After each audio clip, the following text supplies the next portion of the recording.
Hello. आप सभी को नमस्कार। मैं डॉक्टर केसी बबेरवाल सम्यक हिंदी के माध्यम से आप लोगों से रूबरू हूँ।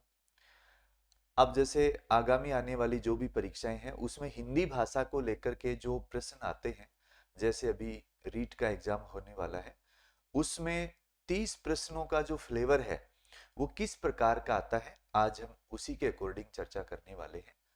तो आप सम्यक हिंदी के माध्यम से इस विवेच्य बिंदु को किस प्रकार समझेंगे, आइए चलते हैं अपने मुकाम की ओर। आप सबको पता है कि रीट में जो प्रश्नावली आती है उसमें हिंदी भाषा को लेकर के व्याकरणिक कोटियां और शिक्षण विधियों की कोटियों के और कार्यालय हिंदी के उस पक्ष को जोड़ा गया है जिसके माध्यम से आप प्राथमिक और उच्च प्राथमिक स्तर के विद्यार्थियों में हिंदी भाषा को सिखाने के लिए इन तत्वों का प्रयोग कर सकते हैं। तो हम चलते हैं। तो प्रश्न क्या है कि सरल से कठिन की ओर आते हैं और विगत परीक्षाओं में किस किस प्रकार के प्रश्न आए हैं उसका समायोजन करते हुए आपसे हम चर्चा करेंगे। तो सबसे पहला जो प्रश्न है, कौन सा वर्ण घोष नहीं है। अब देखिए, आप सबको पता है कि घोष को ही हम सघोष कहते हैं और सघोष के अलावा एक भेद होता है अघोष। अब आपने व्याकरण के जिन नियमों का अध्ययन किया है उसमें आपने ये पाया होगा कि कोई भी वर्ग है, जैसे मैं यहां वर्ग लिख रहा हूं, प्रथम जो वर्ग है कै खे गे घे अंग।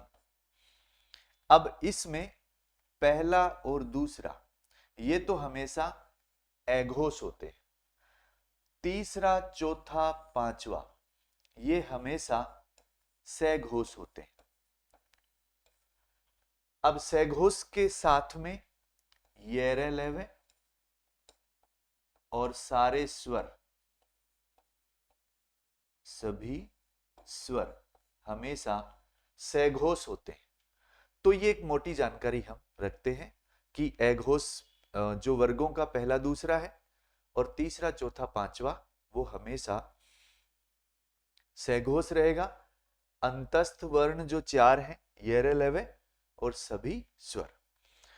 अघोष में पहला दूसरा हो गया, सभी ऊष्म अर्थात स वर्ग जो आता है वो इसके अंतर्गत आता है। और ड और ढ में आपने देखा होगा, क्योंकि ट वर्ग में दो हमारे जो अतिरिक्त हैं ड और ढ, ये चूंकि तीसरे और चौथे अक्षर के समीप हैं तो इनको भी हम हमेशा तीसरे चौथे के अक्षर की श्रेणी में सघोष में ले लेते हैं, जबकि ये अल्प प्राण है और ये महाप्राण है। ये याद रखना, ड हमेशा अल्प प्राण होगा और ढ महाप्राण होगा। ये मोस्ट इंपोर्टेंट प्रश्न है, ये आपको याद रखना है। तो अब एक सामान्य सा प्रकरण आप यहां देखेंगे, सारे स्वर हमें घोष या सघोष देखना है, तो ये भी घोष है। पहला दूसरा च के बाद छ आता है, इसको छोड़ दिया जाता है। ए सारे स्वर घोष होते हैं। ड तीसरा चौथा पांचवा में ड और ढ दोनों बगैर नुक्ता वाले जो ट वर्ग में आते हैं, ये भी क्या होते हैं, घोष या सघोष होते हैं। तो यहां आपका उत्तर आ गया छ। चूंकि च के बाद में छ आता है तो पहला और दूसरा ये दोनों क्या हो गए, अघोष हो गए। तो अघोष की श्रेणी में हम इनको, कोई भी वर्ग हो उसका पहला और दूसरा अक्षर आता है, उसमें व्यंजन आते हैं। ये आपने देख लिया। द्वितीय प्रश्न आपके सामने है, किस शब्द में री स्वर नहीं है। तो आपने देखा कै के नीचे री लगा है, यहां द के नीचे री लगा है, यहां वर्ण है रे, इसके छोटी ई की मात्रा है, यहां कै के नीचे री लगा है। तो इन तीन वर्णों में सामान्य रूप से आपको दिखाई दे रहा है, तो आपका उत्तर हो जाएगा रिवाज। रिवाज, रस्म और रिवाज आपने शब्द सुना होगा, ये अरबी के शब्द हैं। जय के नीचे देखिए नुक्ता लगा है, तो ये हिंदी का शब्द नहीं है। आगे चलते हैं। किस किन ध्वनियों में को अनुस्वार कहा जाता है? बहुत अच्छा प्रश्न है। कौन सी ध्वनियां होंगी जिनको हम अनुस्वार कहेंगे? स्वर के बाद में आने वाली नासिक्य ध्वनियां, गौर से देखिएगा। स्वतंत्र रूप से उच्चारित ध्वनियां, ये नहीं हो सकता। स्वर के साथ आने वाली ध्वनियां, स्वर के साथ तो खूब सारी ध्वनियां हैं, लेकिन अनुस्वार उसमें नासिका का रोल होना चाहिए। व्यंजन के बाद में आने वाली ध्वनियां, व्यंजन के बाद कोई भी ध्वनि आ सकती है, तो आपका उत्तर यहां पर एक हो जाएगा। स्वर के बाद में आने वाली नासिक्य ध्वनियां अनुस्वार कहलाती है। किस शब्द में गुण संधि है? ये चारों शब्द बड़े अच्छे हैं, हम इनका संधि विच्छेद कर लेते हैं। सिंधु जोड़ उर्मी। सिंधु, यहां छोटा ऊ है, इसमें बड़ा ऊ है। नारीश्वर, नारी धन ईश्वर, इसमें दोनों मात्राएं बड़ी हैं। भारतेंदु, भारत जोड़ इंदु, भारत धन इंदु। यहां ए है, ए के बाद में ई आया। लोकेश्वरीय, लोक धन ऐश्वर्य। अब ऐश्वर्य की भी अलग से संधि बता देता हूं मैं, यहां ऊपर लिख देते हैं। ये बहुत अच्छा शब्द है, अक्सर परीक्षा में आता है। ईश्वर धन ये। अब देखिए सिंधु धन उर्मी, तो यहां छोटे ऊ की मात्रा है या बड़ी है? तो छोटी और बड़ी दोनों मिलके बड़ी होगी, दीर्घ संधि। नारी धन ईश्वर, यहां बड़ी मात्रा, तो दोनों बड़ी मात्रा रही, ये भी दीर्घ संधि दोनों। भारत जोड़ इंदु, क्योंकि यहां तय में ए है, ए के बाद में कोई भी असमान स्वर आए, ए के बाद में ई आए तो ए बनता है। ए के पश्चात अगर ई या ई आए तो ए बनता है। ए आ के बाद में ऊ या ऊ आए तो ओ बनता है, और ए के बाद में अगर री आए तो अर विकार के रूप में आता है। तो गुण संधि में ए ओ अर होते हैं, ये ऐसे दिखाई देता है, ए ओ और अर। ए ओ अर दृष्टिगत इस प्रकार से हो तो वहां पर गुण संधि होती। अब इन निम्न शब्दों में हम देखते हैं कि भारतेंदु में ए की मात्रा आई, ए के बाद में ई आया, जैसा अपना ऊपर नियम कह रहा है, ए के बाद में ई आएगा तो ए बनेगा, और ए की मात्रा कैसे लगेगी? ऐसे लगेगी। तो आपका उत्तर हो जाएगा भारतेंदु। किस शब्द में गुण संधि है? वृक्षछाया का संधि विच्छेद क्या होगा? इसमें दो शब्द हैं, एक तो वृक्ष है और एक छाया है। बीच में चय है, चय का आगम हुआ है। चय का क्या हुआ है? आगम। क्यों हुआ? यहां वृक्ष है धन छाया, वृक्ष धन छाया, वृक्ष है छाया, वृक्ष जोड़ छाया। अब यहां ये देखिए कि जब भी क्षय में ए स्वर है, ए के पश्चात अगर छ आता है तो यहां पर संधि स्थल पर चय का आगम होता है, इसलिए यहां हो गया प्रतिधन छाया, प्रतीक्षाया, प्रतीक्षाया। तो यहां इसका संधि विच्छेद भी प्रतिधन छाया होगा, ठीक है। तो कोई भी स्वर हो उसके पश्चात अगर छाए, विधन छेद विच्छेद,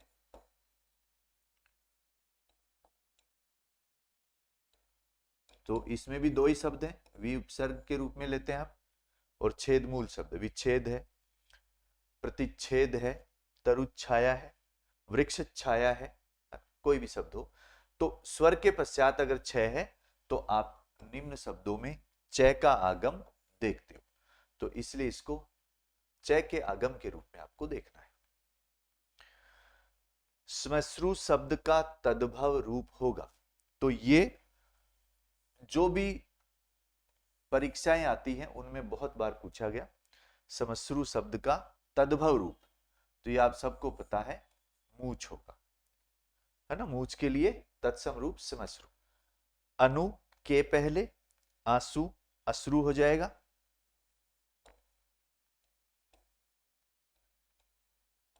और ससुर का स्वसुर हो जाएगा। तो ये सरल शब्द प्रश्नों में शामिल है। समश्रु मूछ छोटी परीक्षाओं में कई बार पूछा गया। ससुर का स्वसुर आपको याद रखना, आंसू का अश्रु होता है। विपरीत अर्थ का बोध कराने वाले शब्द को कहते हैं, ये सिंपल सा शब्द है, विपरीत अर्थ, विलोम। तो पर्यायवाची क्या है और समानार्थक क्या है, इन दोनों में अंतर देखना आपको। ये तो सरल प्रश्न मैंने डाल दिया। पर्यायवाची एक जैसे आकाश है, अब उसका पर्यायवाची आप अंबर मानते हो, ठीक है। अब समानार्थक शब्द जो है, जैसे कोई भी शब्द ऐसे होंगे दिखने में समान होंगे लेकिन उनके अर्थ जो है भिन्न अर्थ भी आ सकते हैं और समान भी आ सकते हैं। अंबर यानी वस्त्र भी होता है, अंबर यानी आकाश भी होता है।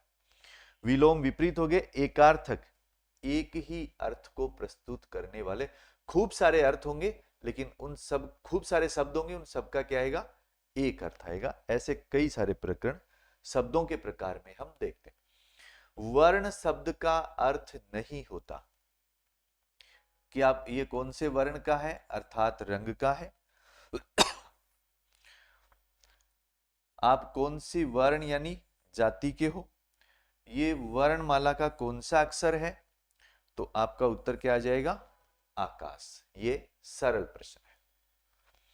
कौन सा शब्द कमल का पर्यायवाची? अब हर परीक्षा में कमल के पर्यायवाची आते हैं, तो कमल के सारे पर्यायवाची आपको याद करने, इसका उद्देश्य ये है।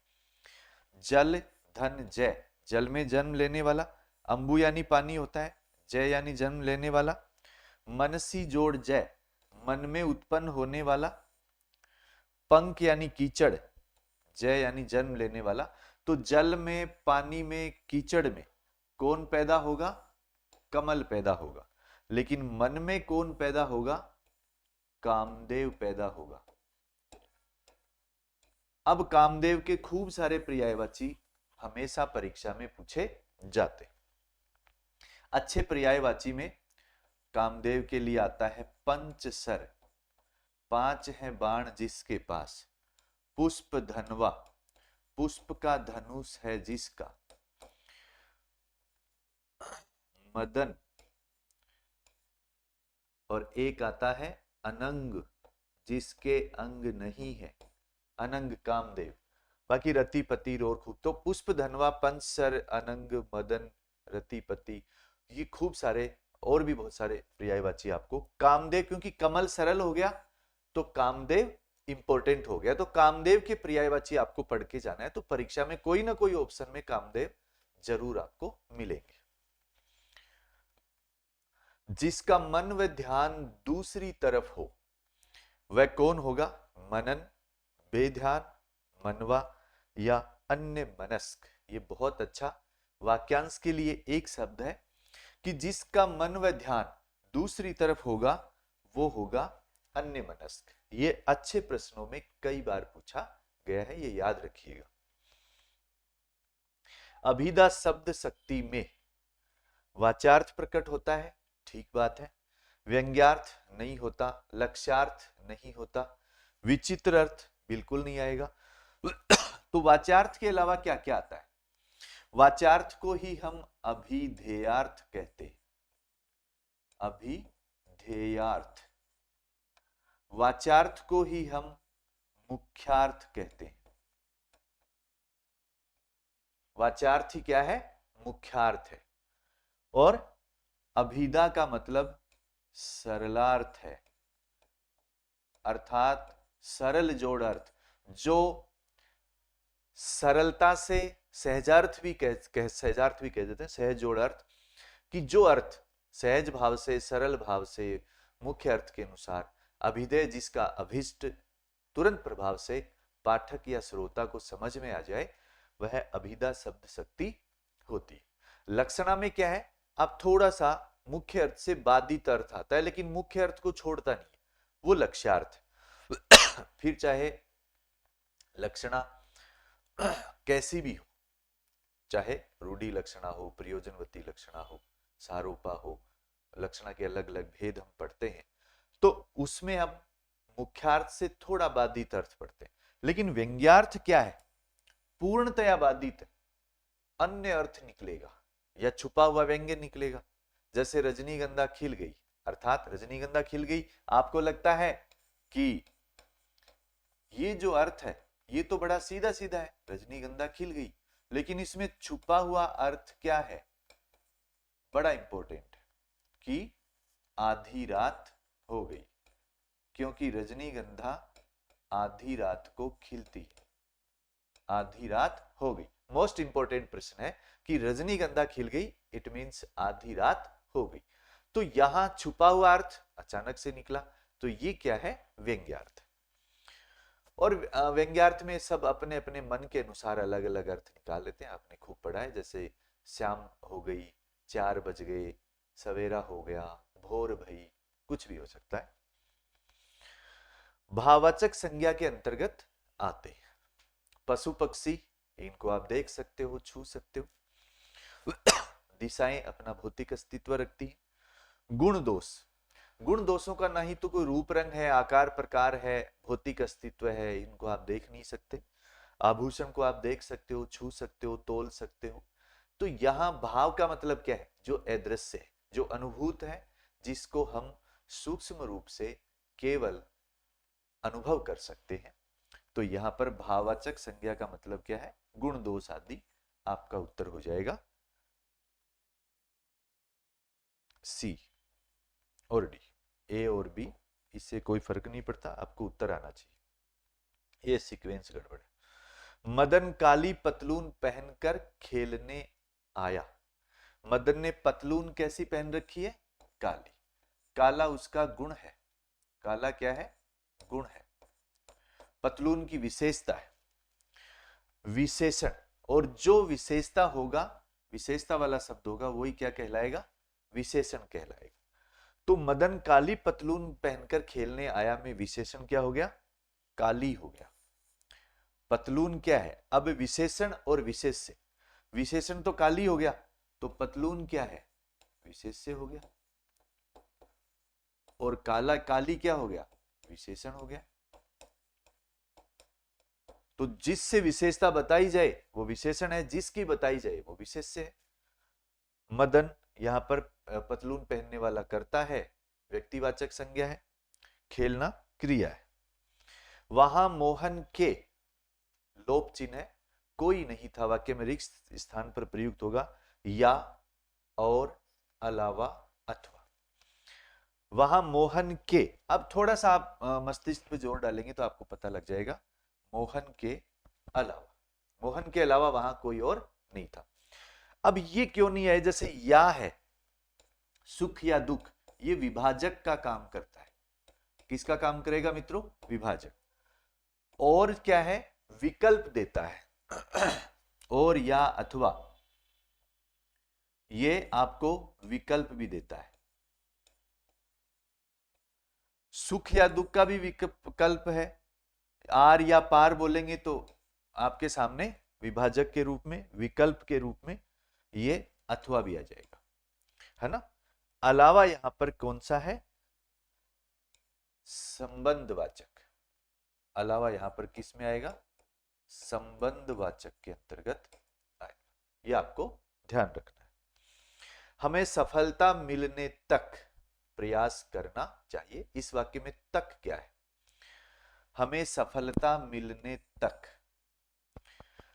समुच्चय बोधक, इसने जोड़ने का काम नहीं किया। क्रिया बोधक, तक कोई क्रिया नहीं होती। संबंध बोधक, ये ठीक है। विस्मय का इसमें कोई बोध नहीं हो रहा, तो तक क्या आएगा? संबंध बोधक। आपका उत्तर हो जाएगा 3। तक, भर, ये जो हमारे संबंध बोधक है, क्योंकि कई सारे भेद है, ये आपको ध्यान रखना है। को और के लिए किस कारक के चिन्ह है? ये सिंपल सी बात है।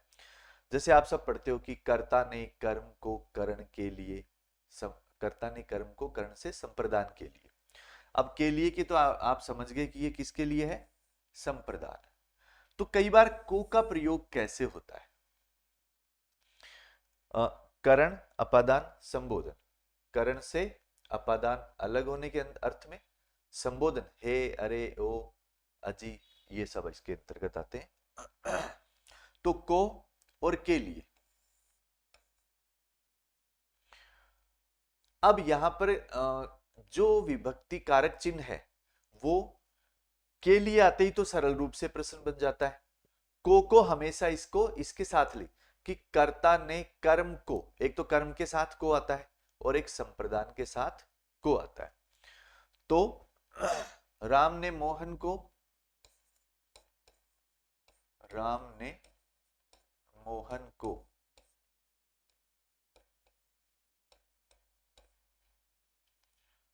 भोजन दिया। तो कर्ता ने कर्म को क्या कर दिया? भोजन दिया। कर्ता ने कर्म को क्या दिया? भोजन दिया। अब कोई ये कहेगी कि मेरे को और रोटी चाहिए, मेरे को और रोटी चाहिए। यहां फिर जैसे को का प्रयोग वर्जित माना जाता है, मुझे और रोटी चाहिए या उसको तुम देकर आओ। तो वहां संप्रदान के लिए या उसके लिए रोटी लेकर जाओ, उसको रोटी दो, दोनों में भेद नहीं है। उसके लिए रोटी लेकर जाओ, उसको रोटी दो।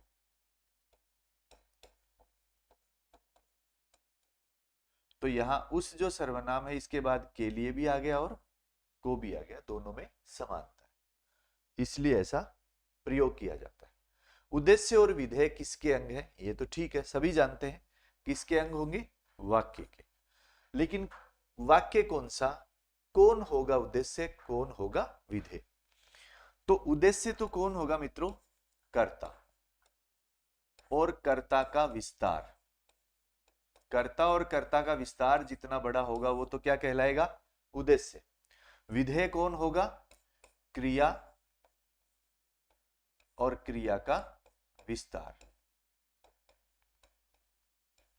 अब कई बार कर्ता दो हो जाते हैं, तीन हो जाते हैं, रमेश, सुरेश, दिनेश ने ऐसा किया, तो वो भी कर्ता के विस्तार में आता है। और क्रिया, क्रिया से जैसे धीरे धीरे लिखना चाहिए, तो लिखना क्रिया के पहले धीरे धीरे आ गया क्रिया विशेषण के रूप में।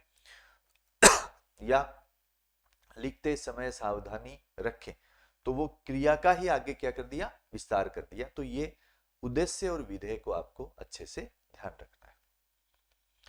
तेंदुलकर ने एक ओवर में 5 छक्के लगाए, इस वाक्य में उद्देश्य क्या है? कर्ता ने, ये क्या हो गया? उद्देश्य हो गया।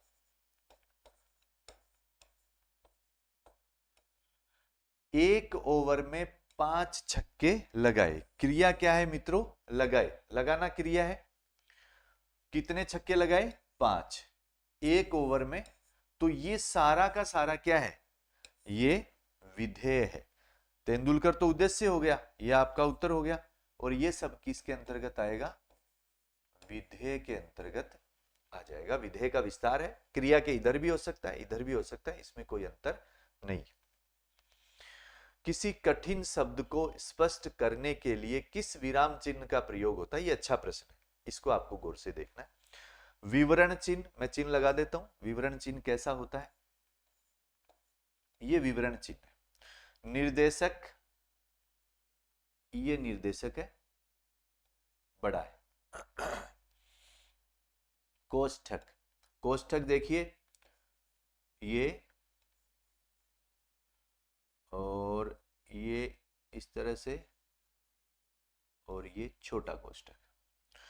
उपविराम, ये भी मोस्ट इंपोर्टेंट। अब उपविराम ये हो गए, ठीक है। अब देखिए ये तो निर्देशक, ये तो विवरण चिन्ह है, ये निर्देशक है, ये 3 कोष्ठक हैं, और ये उपविराम।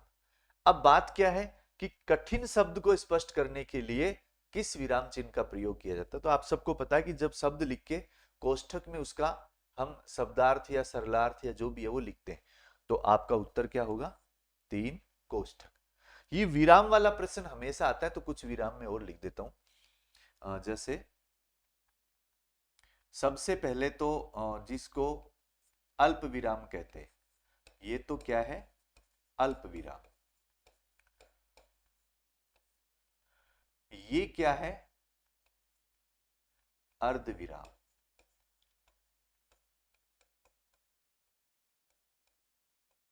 ठीक है, ये उप विराम लिखा अपन ने, मैं इधर लिखना चाहूंगा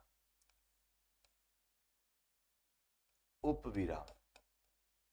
लेकिन एक चीज और ध्यान रखो मित्रों, ये अपूर्ण विराम भी है। इसका दूसरा नाम क्या है, अपूर्ण विराम। रुकना नहीं है, चलते जाना है। उप विराम मैं इनका वो भी बताऊंगा।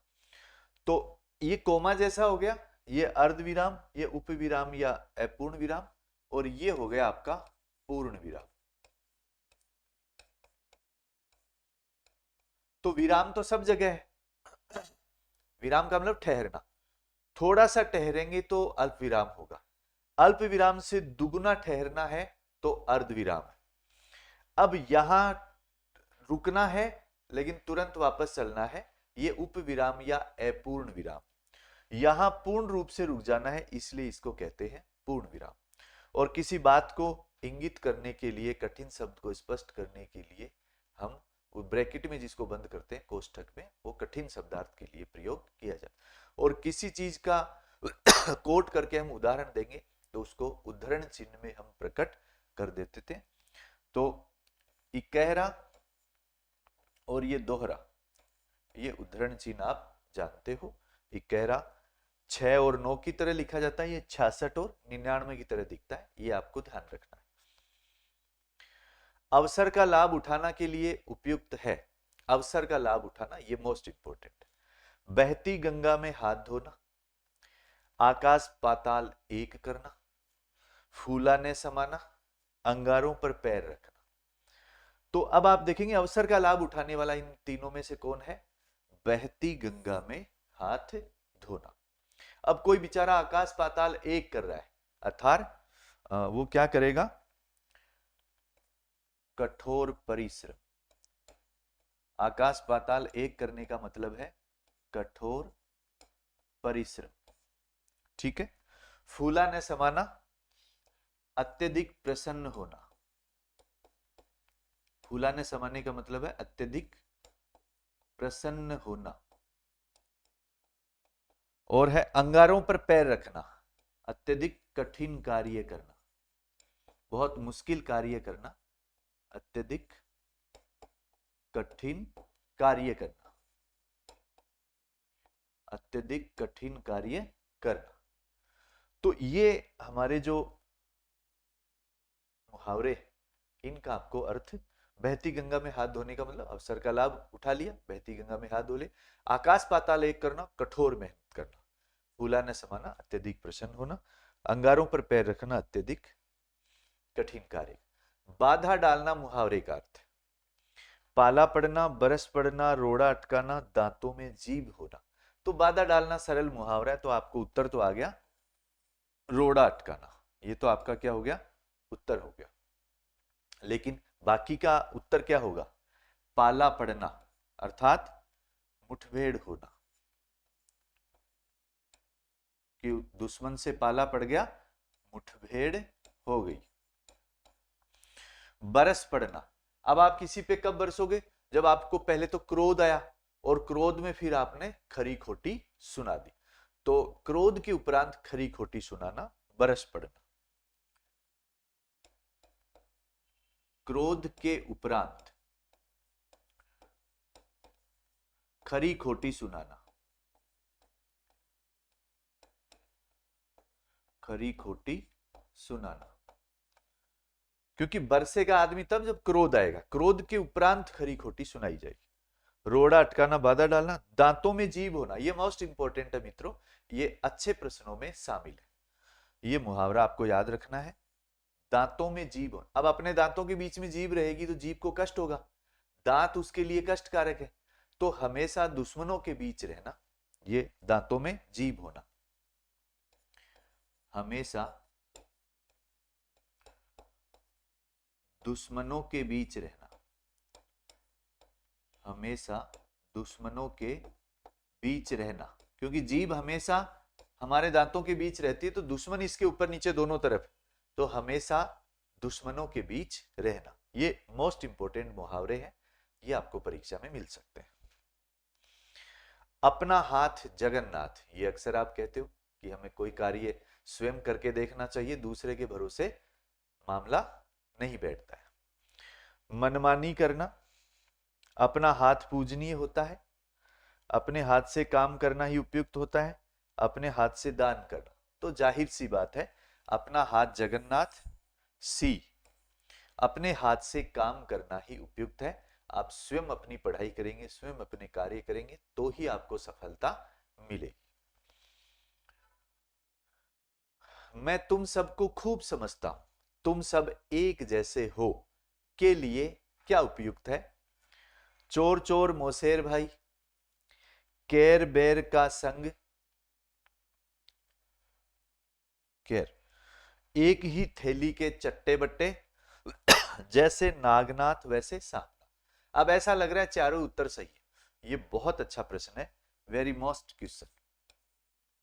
अब हमें ये चीज समझने के लिए थोड़ा सा दृष्टिकोण डेवलप करना पड़ता है कि, क्योंकि देखिए हिंदी में हर शब्द में एक गहन अर्थ, गहरा अर्थ छुपा है। बात हमारी ये है कि मैं तुम सबको जानता हूं, खूब समझता हूं, तुम सब एक जैसे हो। तो अब इसमें चोर चोर मोसेरे भाई, केर बैर एक ही थैली के चट्टे बट्टे, जैसे नागनाथ वैसे सांपनाथ। तो यहां उत्तर की अपन बात करें तो ऐसा लगता है कि सारे एक जैसे ही हैं। हर पंक्ति में हर जो मुहावरा है या लोकोक्ति है वो इस बात को थोड़ी थोड़ी पुष्टि करता है, लेकिन प्रॉपर कौन सा उत्तर आएगा वो हम देखते हैं। तो हमारा उत्तर आता है सी, ए बी सी। तो यहां पर एक ही थैली के चट्टे बट्टे कि मैं तुम सबको खूब समझता हूं कि तुम सब एक जैसे हो। अब बाकी में डिफरेंस क्या है वो अपन समझते हैं।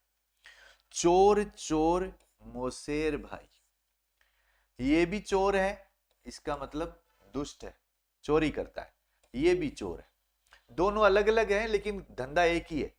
और फिर दोनों क्या हो गए? मोसेर भाई बन गए। तो इसका मतलब क्या है? दुष्ट प्रवृत्ति के लोग एक जैसे होते हैं।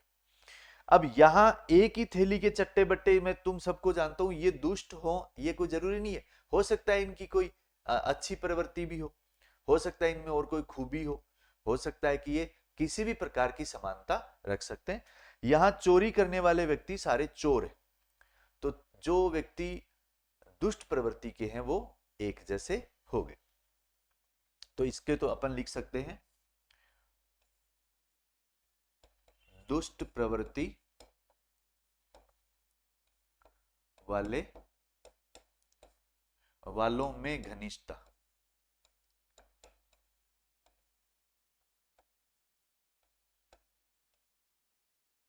दुष्ट प्रवृत्ति वालों में घनिष्ठता। तो चोर चोर मोसेर भाई दुष्ट प्रवृत्ति वालों में घनिष्ठता होगी आपस में।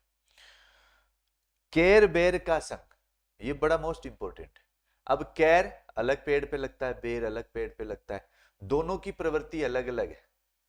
तो केर और बेर ये विपरीत, यहां देखिए चोर चोरी करते हैं तो प्रवृत्ति एक जैसी है, दोनों दुष्ट है, दुष्ट प्रवृत्ति वाले एक साथ इकट्ठे हो गए, चोर चोर मिल गए। यहां दोनों की प्रवृत्ति एक जैसी नहीं, विपरीत है। चोर बैर का संग यानी विपरीत प्रवृत्ति वालों का संग हुआ। यहां बात अलग है, ये दुष्ट प्रवृत्ति है, यहां विपरीत प्रवृत्ति है, विपरीत प्रवृत्ति,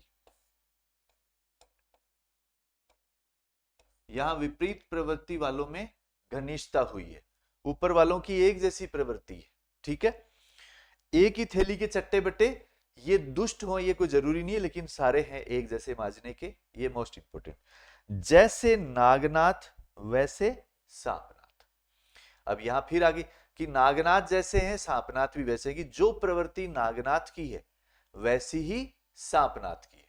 तो नागनाथ जैसा सांपनाथ है, सांपनाथ जैसा नागनाथ, दोनों में समान प्रवृत्ति है, दो व्यक्तियों के गुणों का क्या है? मेल है। तो यहां तो देखिए दोनों में भिन्न विपरीत प्रवृत्ति थी, यहां दोनों दुष्ट प्रवृत्ति के हैं, यहां सारे एक जैसी प्रवृत्ति के हैं, यहां जैसे नागनाथ हैं वैसे ही क्या है, सांपनाथ। तो दोनों में समान प्रवृत्ति यहां देखी जाती है। तो लोकोक्ति मुहावरे को हमें अर्थगत दृष्टि से, सूक्ष्म दृष्टिकोण से समझना पड़ता है। यह अच्छा प्रश्न है। अधिसूचना का प्रकाशन कहां होता है, यह आप सब जानते हो, राजपत्र अर्थात गजट में किया जाता है। सूचना पट पे किसी भी कार्यालय की जो सूचनाएं हैं वो चस्पा की जाती है। समाचार पत्र में समाज में घटने वाली तमाम तरह की घटनाओं की जानकारी दी जाती है। इसमें सारे क्षेत्र कवर किए जाते हैं, इनमें से कोई नहीं। निविदा सूचना का उद्देश्य क्या है, बहुत अच्छा प्रश्न है। सामान की आपूर्ति करवाना, उसके लिए निविदा निकाली जाती है।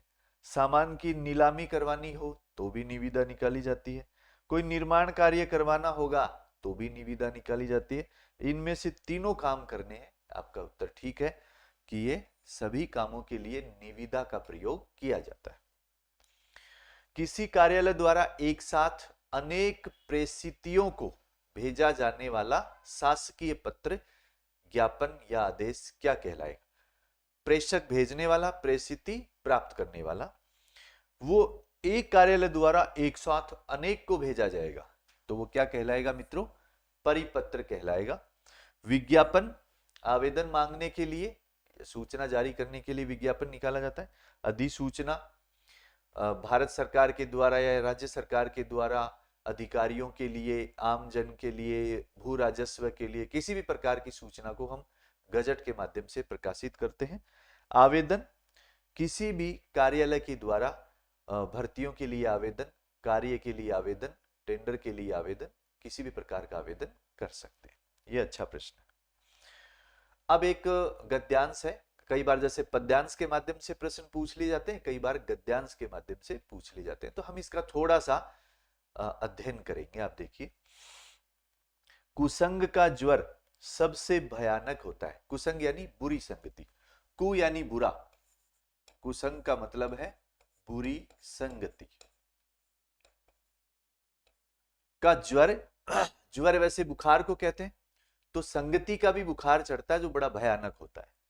यह केवल नीति और समृद्धि का ही नाश नहीं करता। ये जो कुसंगति का जो ज्वर है वो केवल आपकी नीति और समृद्धि का ही नाश नहीं करता, बल्कि बुद्धि का भी नाश करता है, क्षय करता है, नाश करता है, बुद्धि को भी समाप्त कर देता है। किसी युवा पुरुष की संगति यदि बुरी होगी तो वह उसके पैरों में बंधी चक्की के समान होगी, जो उसे दिन रात अवनति, पतन की ओर, अवनति के गड्ढे में गिराती जाएगी। और यदि अच्छी होगी किसी भी युवा व्यक्ति की, तो सहारा देने वाली बाहु यानी भुजा के समान होगी, जो उसे निरंतर उन्नति की ओर उठाती जाएगी। तो बात यहां संगति की हो रही है कि कोई भी युवा व्यक्ति अगर अच्छी संगति करता है तो अच्छा परिणाम आएगा, बुरी संगति करता है तो बुरा आएगा। और ऐसा क्षय है जो उसकी नीति और समृद्धि के अलावा बुद्धि को भी धीरे धीरे क्षरण करता है, उसे पतित मार्ग पर ले जाता है और वह व्यक्ति अपने अस्तित्व को मिटा लेता है। और अच्छा होगा तो वह सहारा देने वाली बाहु के समान होगा और उन्नति की ओर उठती जाएगी। इस गद्यांश का शीर्षक क्या होगा? अब शीर्षक पहचानने के लिए हमें मूल केंद्रीय भाव के आधार पर उसको समझना होता है, क्योंकि ऑप्शन में सारे ही शीर्षक अच्छे आते हैं। तो देखिए, कुसंग की महत्ता, कुसंग की महत्ता, अच्छी संगति, अच्छी संगति की बात आई। कुसंग यानी बुरी संगति का महत्व नहीं बताया गया। संगति बिल्कुल ठीक है। युवा पुरुष, युवा पुरुष एक जगह उसका नाम आया, युवा पुरुष के माध्यम से समझाया गया, लेकिन शीर्षक में सम्यक रूप से सारा सार उसमें समाहित होना चाहिए, सम्यक रूप से, है ना, समग्र रूप से। तो यहां पर कुसंग की महत्ता नहीं, क्योंकि कुसंग की तो कोई महत्ता होती नहीं है। अच्छी संगति थोड़ा सा ठीक है, लेकिन यहां संगति में दोनों चीजें, अच्छी संगति की भी बात बताई गई और बुरी संगति की भी बात बताई। भाई संगति में तो दोनों चीजें आ गई, तो यहां कुसंग यानी बुरी संगति, अच्छी संगति।